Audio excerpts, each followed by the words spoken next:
Hello, America. Dave Hodges here, host of the Common Sense Show. We are the show freeing America one enslaved mind at a time. Thank you so much for joining us. Really good to be with you. If you're new to the show, we are about God, family, country, in that order, and we try to do what's right. We try to identify wrongdoers, and we'd like to see them repent and change their direction. If not, then they need to be replaced. And no, we don't do violence here. Our replacements at the ballot box. And yes, I still believe elections can make a difference, although I acknowledge the criticism that some elections have problems. But nonetheless, that's what we stand for. We welcome you. Glad you're here. And we are talking to you about today an update on the medbeds. And when I first heard this, I said, this is the most outrageous, stupid thing I ever heard. Regrowing your teeth, limbs being regenerated. I mean, what are we, reptilians now? I'm careful, that opens up another topic. And I thought it was the most ridiculous thing I heard, but it's a story that won't go away. It will not go away. And the med beds, since I ran that, and Trump had made that comment a few months ago, and it's just kind of sat out there. He came out and says, "Oh yeah, we're going to throw a lot of money into med beds, and our veterans can take advantage of this because they've been damaged, they've lost limbs in war, so forth and so on." He actually said that on Truth Social, and I'm thinking, is he just pulling our leg? Because he's been known to do that, possibly. So we're going to get into an update on this situation and what we really know about the technology and whether or not the event is real. Hey, med beds are waiting. Here they come. Oh boy, I'll tell you, would the medical establishment be up in arms about that? Because you know, and I know we have a sick care system. We treat symptomology, period. Correct? And some doctors take it upon themselves to talk about, hey, have you exercised? That's the number one thing you can do for things like diabetes, cancer prevention, all-cause mortality. Exercise. Progressive weight training among that is number one. HIIT, is number two. They don't tell you that very often. My doctor does.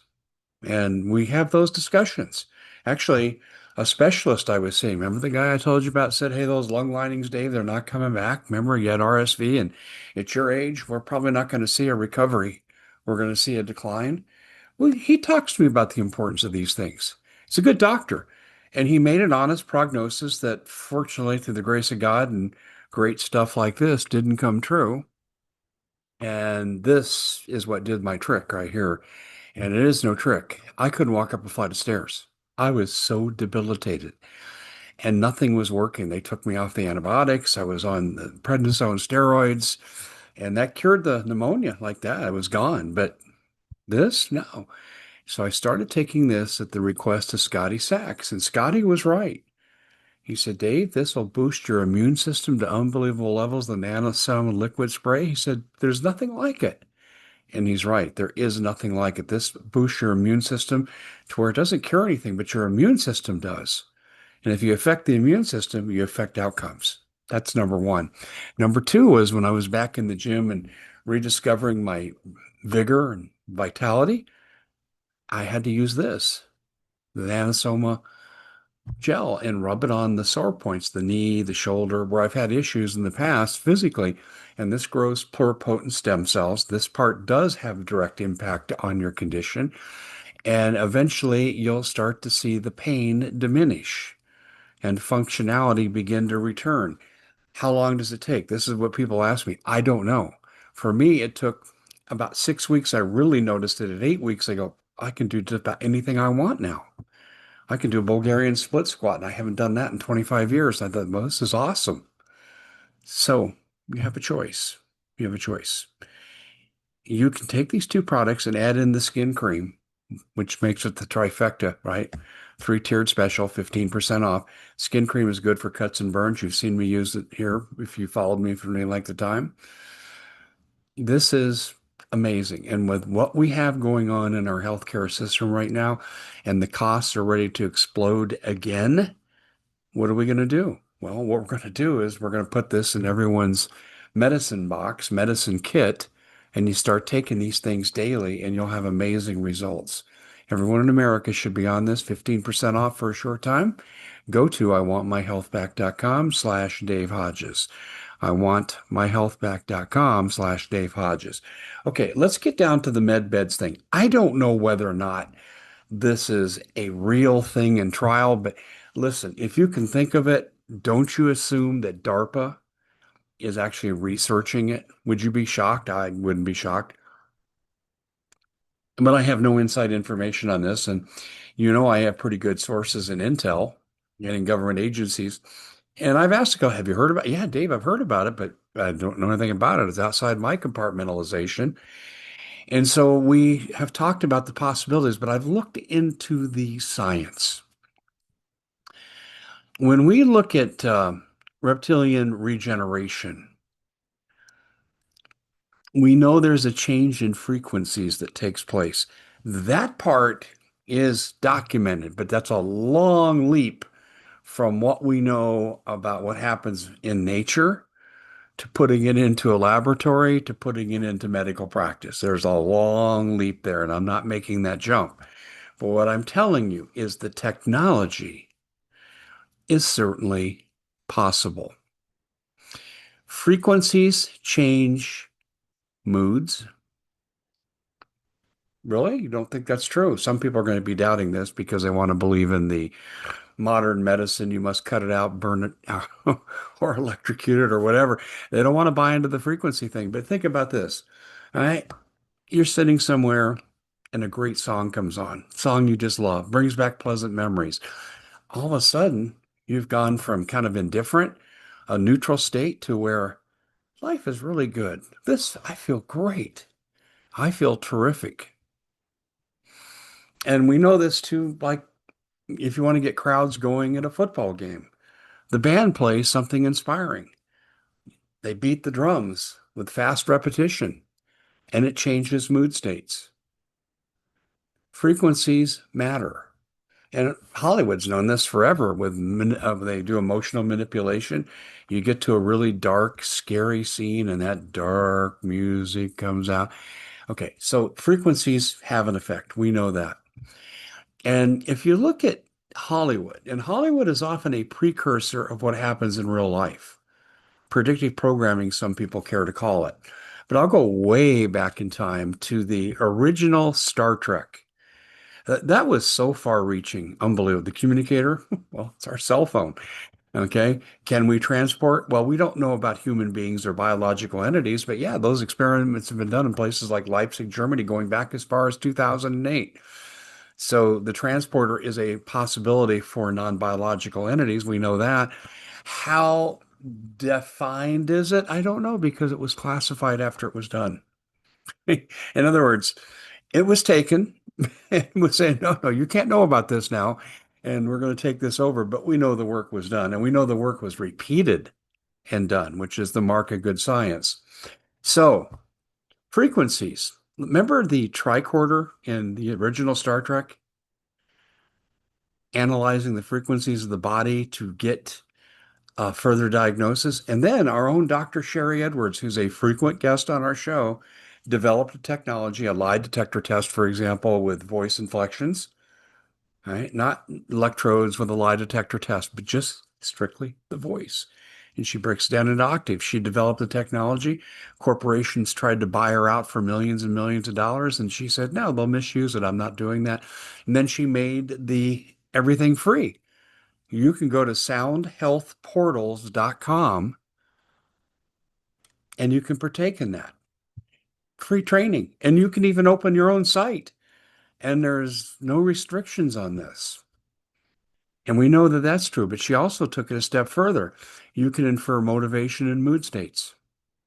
You can diagnose mental and physical illnesses. In fact, when Sherry did my voice for the first time, she went back into my early childhood, very early preschool childhood, and she named two things. She goes, Dave, you had this and that.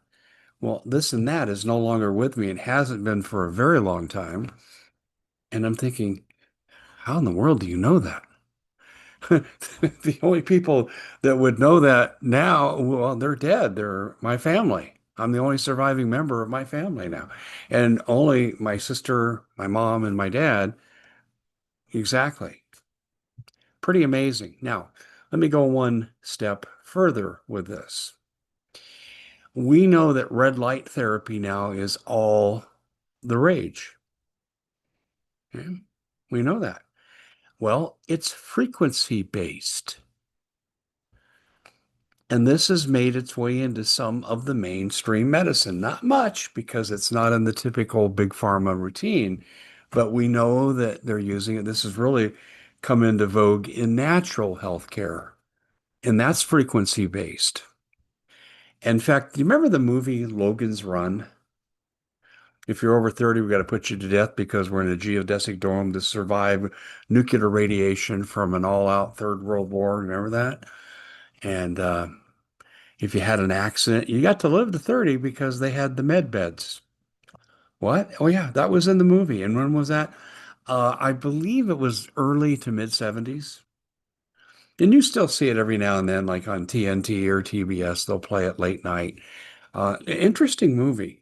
Actually, very well done movie. But they talked about the medbed concept. So here's what I'm going to leave you with.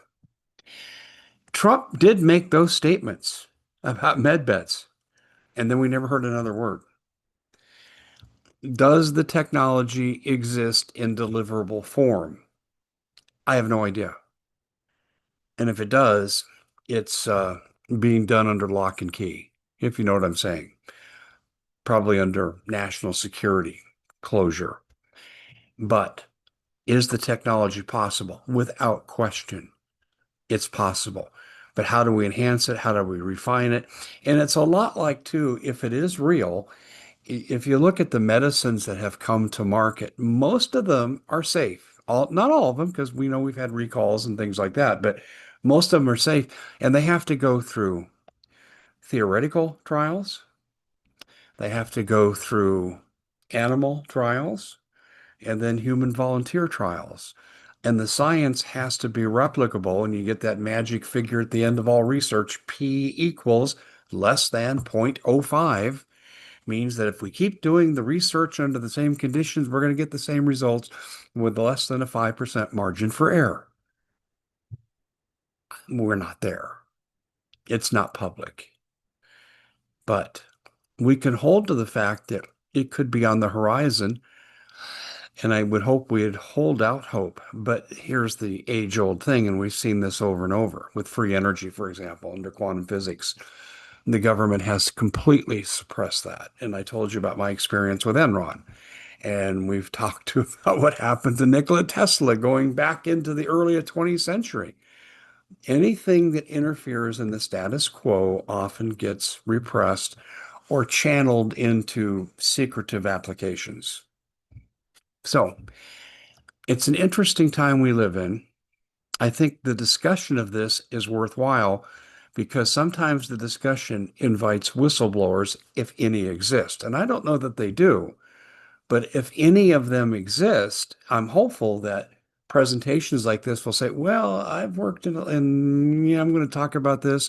And you may have to have people do it anonymously because it might violate a national security order. It could violate an NDA. But this is how whistleblowing comes out. And it's certainly a huge leap forward. And you say, well, Dave, this would be the biggest leap ever. Probably. But what about antibiotics? Think about what happened to lifespan in America.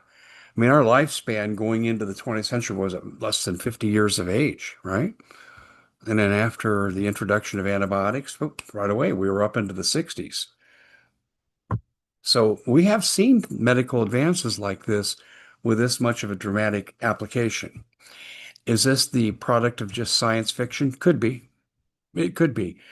But I think that we need to be putting our minds to work on this. Improving the human condition in a forthright, medical, systematic, researched manner is what we should be doing.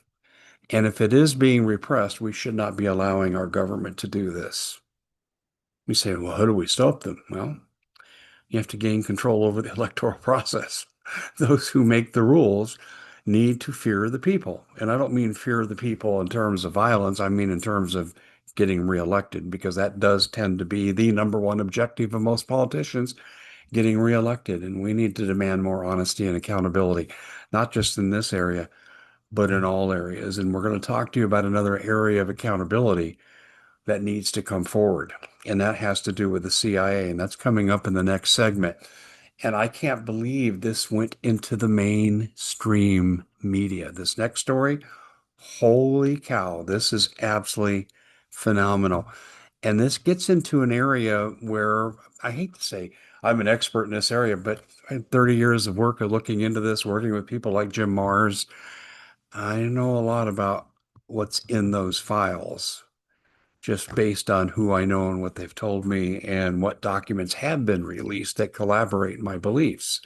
We'll get into that. Stay tuned. It's going to get interesting. I'm Dave Hodges. If you've not signed up for our newsletter, you should. You just go to our website, and then the newsletter link is in the upper right-hand corner. Put in your email address. That's all we need. And you'll get a summation of everything we've done. So this right here will appear in tomorrow's newsletter. Thanks for joining us. We'll see you back here in the next segment.